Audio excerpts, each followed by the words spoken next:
15 अगस्त का time almost नज़दीक आ चुका है, तो उससे रिलेटेड वोकैबुलरी भी हम सीख लेते हैं। तो चलिए बिना किसी देरी के साथ स्टार्ट करते हैं इंडिपेंडेंस यानी आज़ादी से जुड़ी कुछ वोकैबुलरी।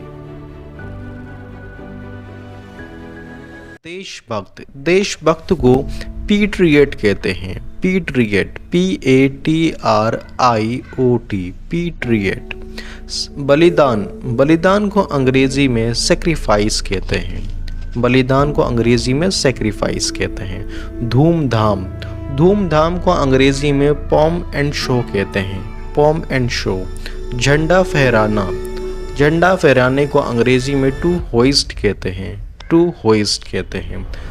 देशभक्ति गीत को अंग्रेजी में पीट्रियोटिक सॉन्ग्स कहते हैं। पीट्रियोटिक सॉन्ग। आज़ादी, आज़ादी को अंग्रेजी में इंडिपेंडेंस कहते हैं। फ्रीडम और लिबर्टी भी कहते हैं। अंग्रेज़, अंग्रेज़ को अंग्रेजी में वाइट्स कहते हैं। वाइट्स। राज करना, राज करने को अंग्रेजी में रूल कहते हैं, या फिर आप टेक ओवर भी लगा सकते हैं। गुलाम, गुलाम को अंग्रेजी में स्लेव कहते हैं और गुलामी को स्लेवरी, गुलामी को स्लेवरी कहते हैं। सद्दी, सद्दी को अंग्रेजी में थ्रेड कहते हैं। मांझा, मांझे को अंग्रेजी में काइट थ्रेड कहते हैं। पेच लड़ाना, पेच लड़ाने को अंग्रेजी में काइट फाइट कहते हैं।